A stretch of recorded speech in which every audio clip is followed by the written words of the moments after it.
All right. We're going to start today with atmospheric moisture. We get ahead to that part. So this should be where we left off. We did circulation, winds yesterday, and so today you're going to get atmospheric moisture. And yes, we just finished local winds. Yeah. Did you watch the rest of the video on your own? Well, when the videos, when you try to pull them up, No. just like spin. Yeah, and you didn't hear the sound on it either. No, I don't care about the video. I'm talking about the lecture. You need to watch the rest of the lecture. Yeah. Okay. Well, you need to watch all the lecture. Okay. Anyway, so atmospheric moisture, solid, liquid, gas. Excuse me.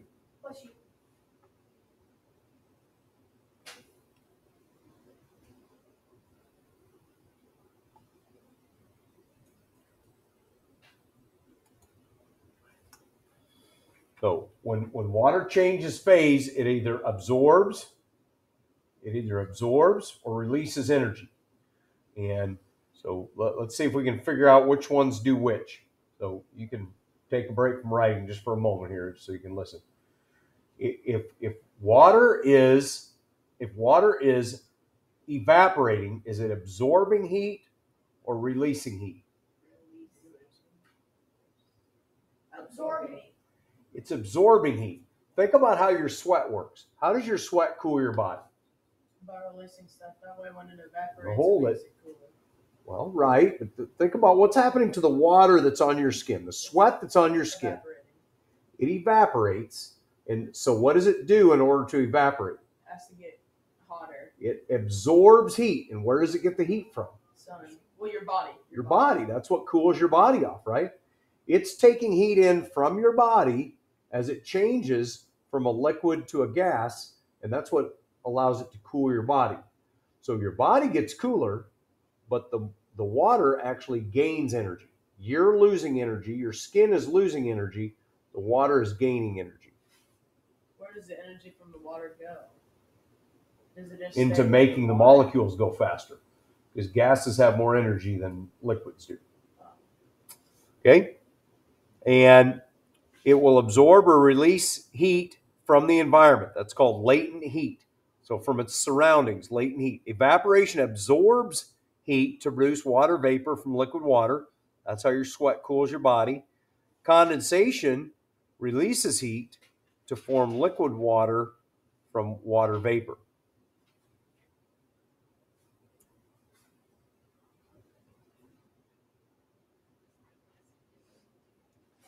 So when water vapor becomes liquid water, it cools the air. Freezing releases heat to form ice from liquid water. Melting absorbs heat to form liquid water from ice. How many of you, I think we've talked about this before, but how many of you have made ice cream before? Anybody ever made ice cream? What do you have to do to make ice cream? Tony, what do you have to do? You have the container that has all the cream and eggs and sugar and all that in it. What do you have to do? You put, I don't remember.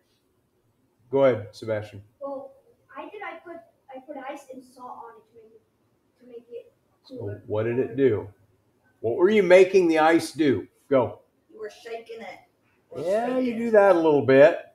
You might shake a little bit. I need it in it. You're right. Sebastian's right. You put ice around it, and you put salt on the ice so that the ice will melt, because what does it require in order for ice to melt? It says it right here. It has to, what's it say? It releases heat. No, it says it right there on the bottom. Melting absorbs heat. And where's it getting the heat from? Liquid. The liquid that's not. From the stuff in the can. From the cream and eggs and sugar. So if it's absorbing heat from the cream and eggs and sugar, what's it doing to the cream and eggs and sugar?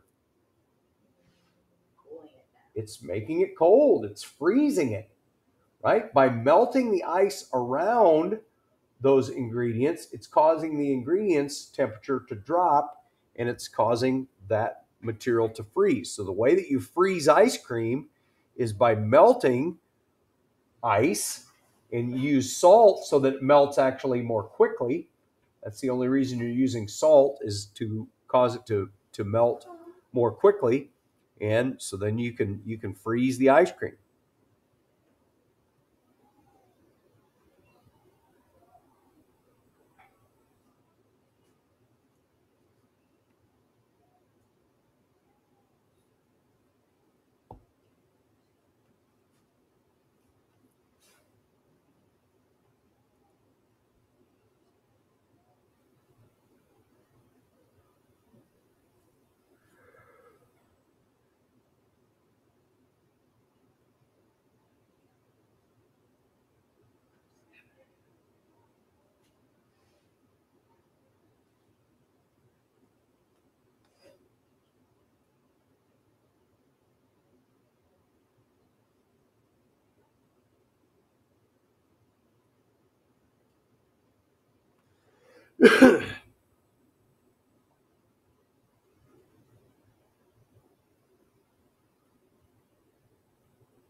Okay, are we ready to move on? Yep, we're ready. All right. So the next thing is about atmospheric moisture is that in the atmosphere, most of the moisture is in the form of vapor. Is there any liquid water in the atmosphere? Yes, How do you know? because the clouds. Because you can see it. If you can see it, JV Hyrix, please report to math class. JV Hyrix to math class. if you can see it, then it's liquid. Can you see water vapor? Yes. Nope. Yes. You cannot see water vapor. But it's You not can only. frozen. What's that? It's not frozen. You said if it wasn't frozen, you could see it. What? Other way around, bud. I don't think I said that. But water vapor can't be frozen, because if it's frozen, it's not vapor, it's solid. Anyway, so water vapor is invisible. And so if you can see it, like if you can see your breath in the wintertime, you're not seeing water vapor, you're seeing little droplets or even little tiny ice crystals. And then as those evaporate or sublime, they disappear, right?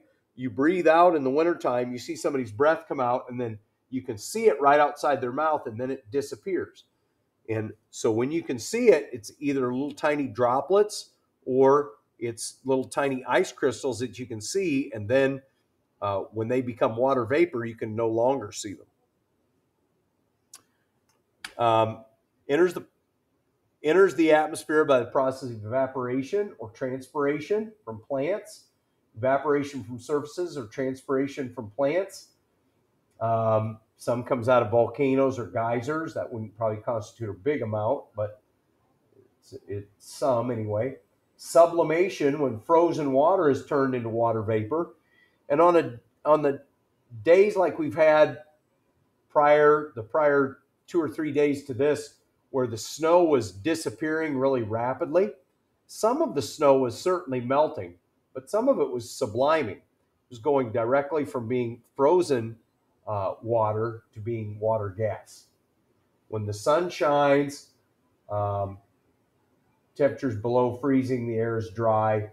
Oh, we may have had more melting because the air temperature was a little bit higher. But if it's even when it's colder, that's that scenario where I've talked to you about. If you had a dish of water outside, maybe you had a dog dish with water in it, and the piece of ice is not as big as the dish, like it's shrunken away from the sides, that means that it froze, and then it sublimed. It underwent sublimation. It went from a solid directly to a gas.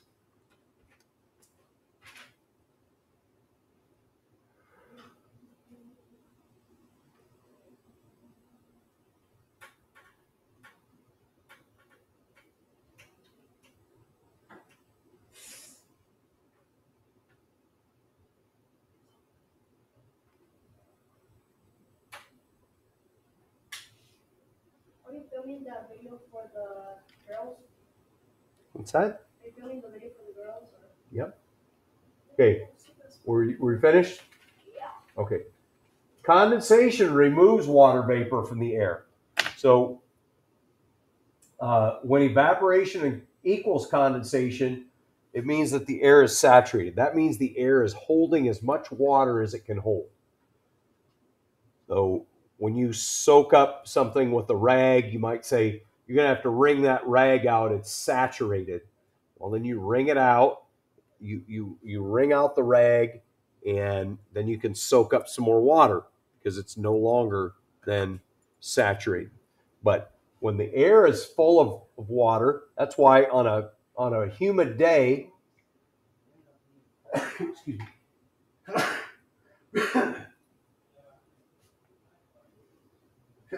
excuse me, on a humid day, why do you feel hotter? It's more humid out. Because the air can't It's saturated. Evaporate your sweat. evaporate your sweat. The air can't evaporate your sweat. That's exactly it. So the thing that cools our body is the air's ability to evaporate our sweat. And if it can no longer evaporate our sweat, then we're going to feel miserable. And so that's why it feels good on a really hot day if a little breeze comes up. Because what does that breeze allow the air to do? Evaporate your sweat. Makes you feel cool. But when the air is completely full, and so that's why, you know, in a sauna, how many of you have ever been in a sauna? Only 2 of you have ever been in a sauna? Anyway, if you've ever been in a sauna, you know, it makes you feel really hot. And so what's the condition of the air in there? Go. Very humid. Very humid, right? It's very humid. So it really makes you sweat. Your body keeps sweating in an attempt to cool itself, but it's not able to cool itself. So what does your body keep doing? It keeps producing more sweat. So that's why you know, you have to be especially careful with regard to heat index and heat safety when it is humid, because it's not effectively cooling your body. Okay, the temperature where that happens is called the dew point. So for example tonight, let's say that it's pretty dry out, but let's say that it were humid out today and it's 60 degrees.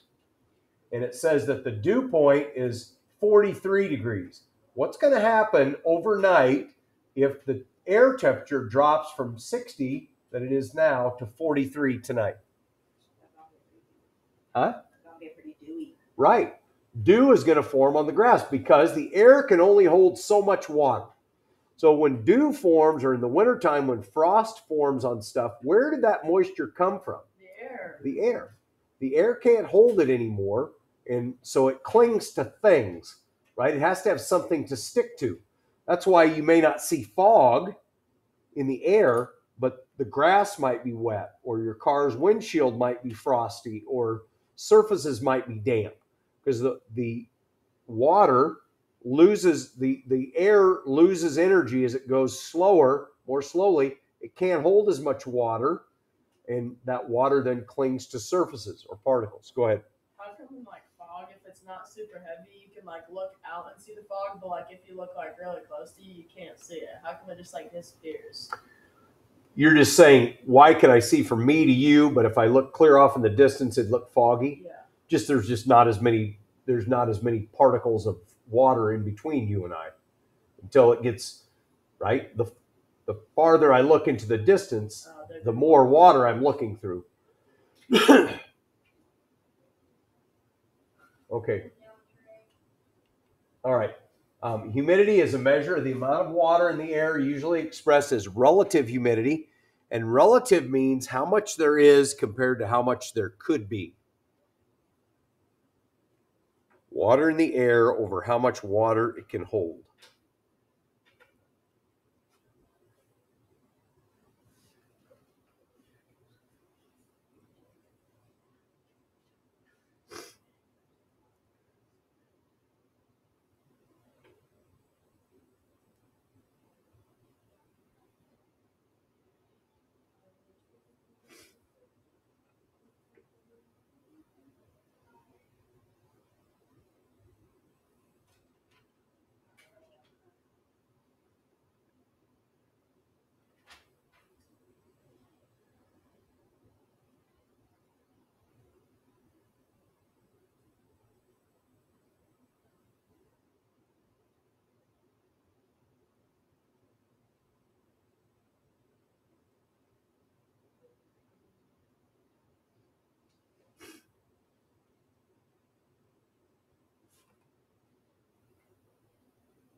You can go, You Mr. can Miller. do this one. All right, good.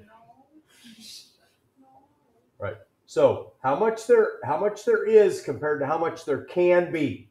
What determines how much there can be? I already told you, actually, if you were listening. What determines how much water air can hold? How saturated it is. How much water is already in the air? I told you if it was 60 degrees during the day and it got down So, to like, how much 43. is 43. 43, it's the temperature of the air. The hotter the air is, the more humidity it can hold. That's why dew forms when the air cools down, because the air can't hold as much water. When the air is hot, the particles of air are farther apart. Does everybody recognize that? Yeah. Hot air expands. That's why it rises. It leaves more spaces between the particles. And if there are more spaces, there's more spots for water to fit in. But when the when the air cools down, the particles get closer together, not as much room for water vapor, and it can settle out. Go ahead, Sebastian. And that's why ice stays together. What's that? And that's why ice stays together because they're so thick. But sometimes It actually forms bonds between, so it's a bit different. But air, for example, if air has 40 grams of water and it could hold 80 grams of water, we would say that its relative humidity is 50%. So relative humidity changes, the relative part changes if more water vapor is added or if the temperature drops. Okay, so either you add more water or you decrease the amount that it can hold by dropping the temperature. In cooler air, the molecules are closer together, and that leaves less room.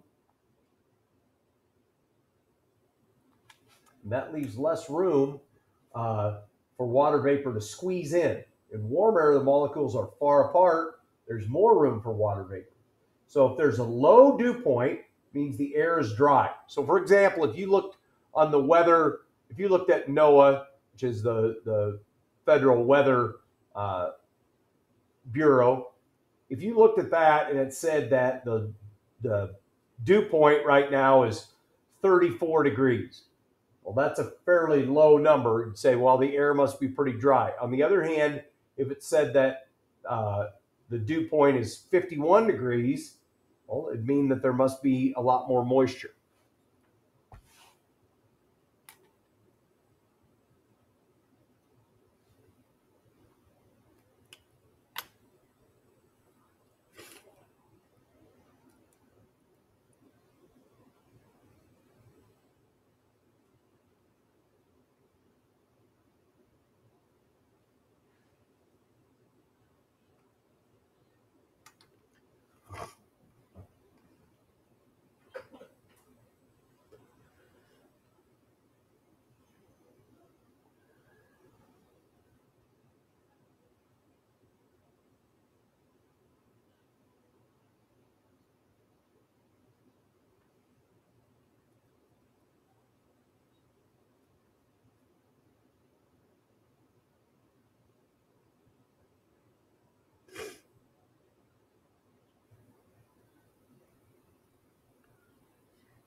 Okay, so this diagram is meant to show you that, showing hot air, showing how far apart the particles of air are, and this cold air shows how tightly packed they are. Hot air balloon work? How does a hot air balloon work? Because it displaces, go ahead. Heat rises, and so Well- when it heats up the balloon, that heat stays in the balloon and it makes it rise. Right. So hot air does rise, but what makes hot air rise? Its density. Because it's less dense.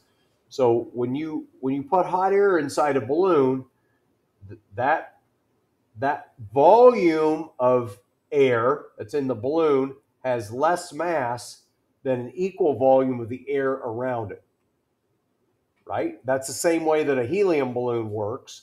Because helium is lighter than air, so helium only has a mass of 2, or actually 4.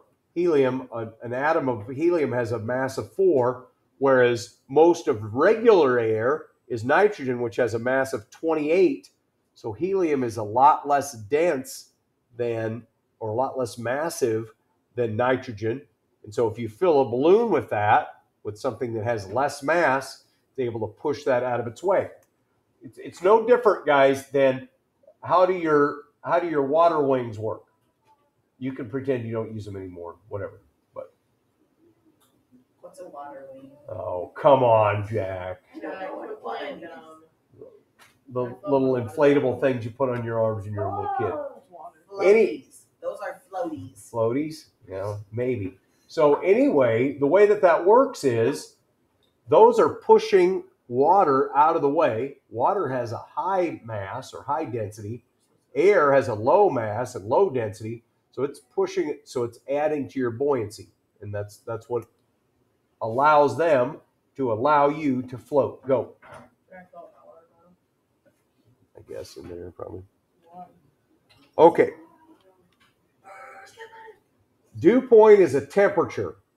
Don't get confused with what it means. Dew point is simply a temperature. If the temperature drops to the dew point, the relative humidity has reached 100%.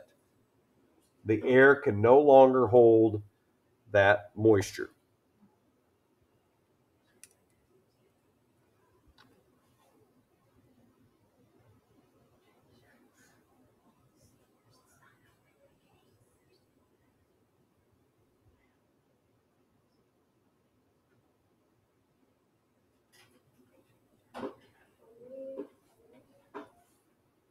Oh, why did you throw water on me?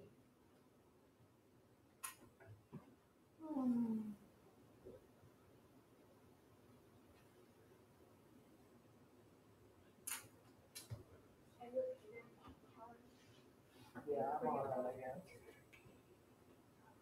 Okay, we're moving on. Okay, so measuring humidity. To measure humidity requires a device called a psychrometer, and it uses the difference in two different thermometers. It's called a dry bulb and a wet bulb, and we'll probably try to do this in class tomorrow outside, and I'll show you how that actually works. Show you one right now.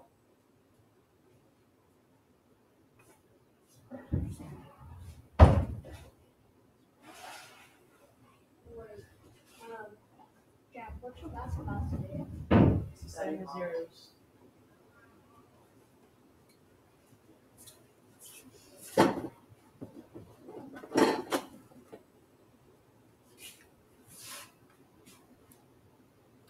So we have two different thermometers here.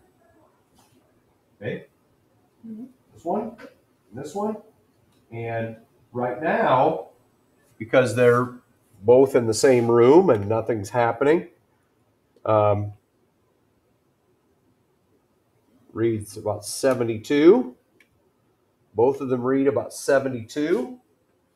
But this thermometer has a piece of cloth on it. So there are two of them. This one has a piece of cloth on it. This one doesn't have a piece of cloth on it. And so if we soak this piece of cloth in water, what's that going to cause to happen? It'll drop. Okay, say it. The temperature will drop. Why? Because the water's colder than It's evaporating. What if it was room temperature water? It's evaporating. I'm not quite sure. Go ahead, Trey. It's evaporating. Because if the water on the cloth evaporates, what's that going to do to the temperature of the bulb? It's gonna drop. It's going to cause it to drop. So how are we going to be able to tell how much humidity is in the air? We're going to do this. Yeah, how much it evaporates. If if the wet one evaporates a lot and the temperature drops a lot, it means the air is, Jack? If this one drops a lot and so in other words, a lot of the water from this cloth evaporates and drops this temperature a lot more than this one. What does that tell us about the air? Low humidity. Right. It means the air's dry. It's doing a good job of evaporating water from the cloth. How about if it doesn't drop hardly at all? It's humid. It means that the air is already really humid. It won't, just like us, right? On a dry day, our sweat evaporates really fast and cools our body well. And on a humid day, the air doesn't evaporate our sweat very well at all, and it makes us still feel miserable. Go ahead.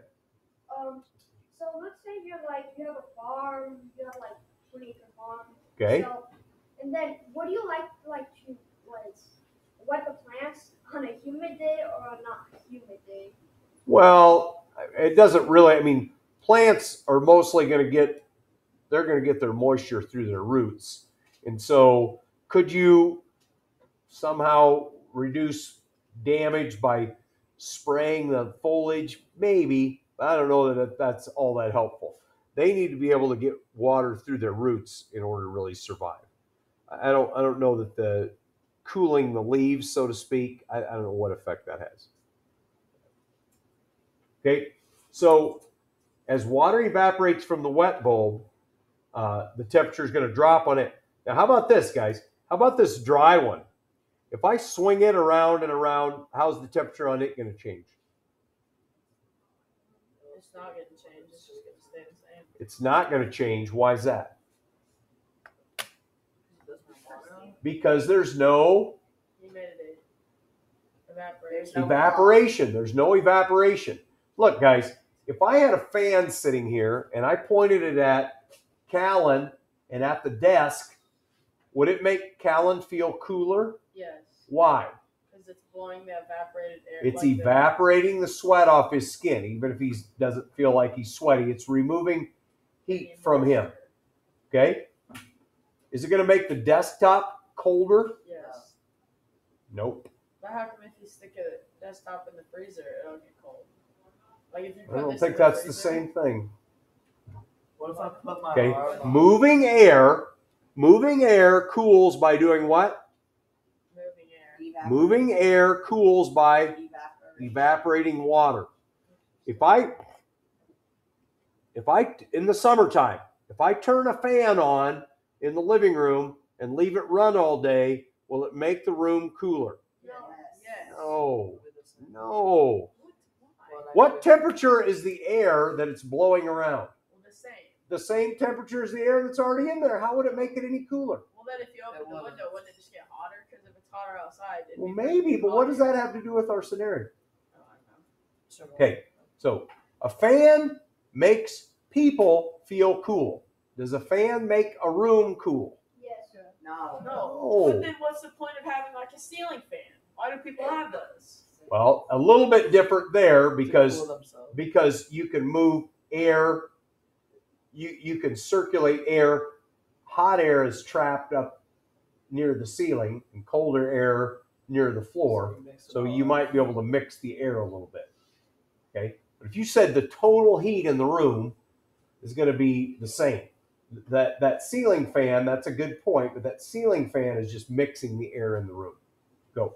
So if I were to stick my sweaty hand on the desk and we had like a fan supposedly like right over there, would the desk feel cooler? Yep. It would cool the desk. Yes, you could.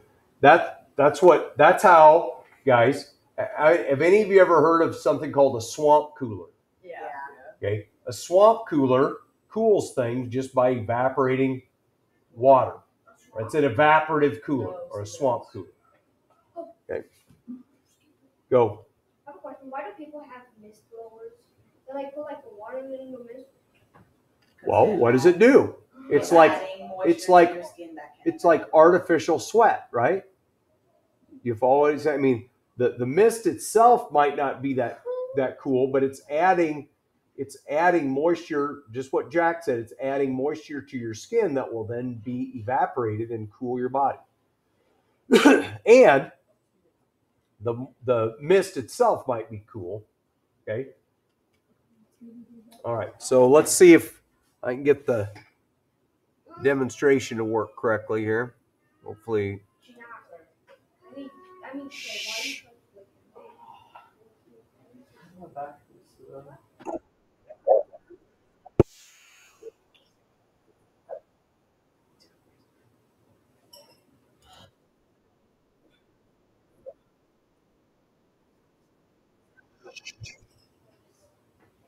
Okay.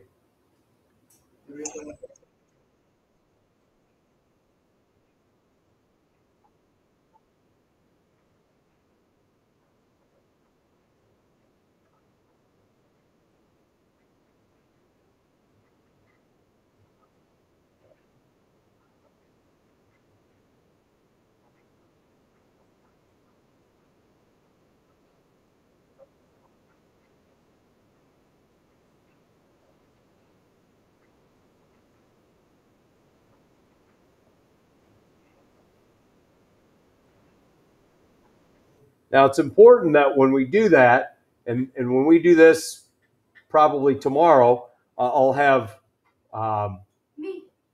well, I'll have the water sitting out so it's room temperature, because otherwise, if you put it in cold water, obviously it's going to cause the temperature to drop. Yeah.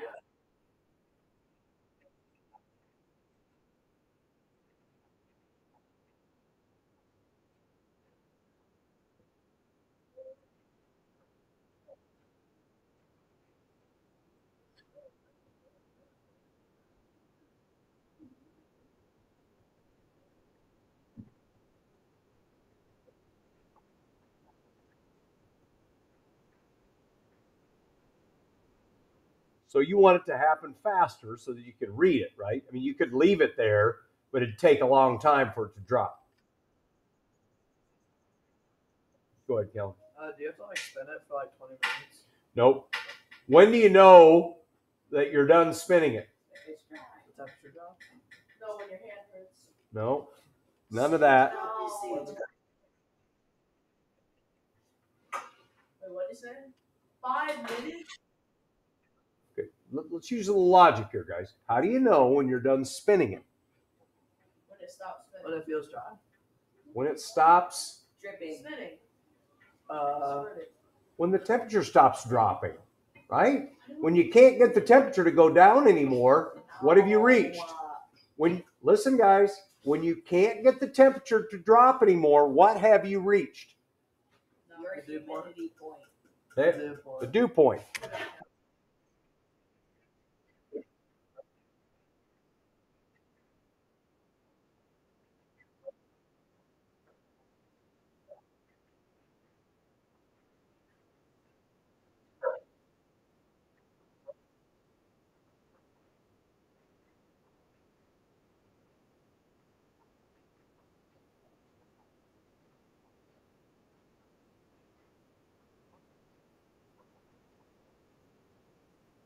You look at a chart.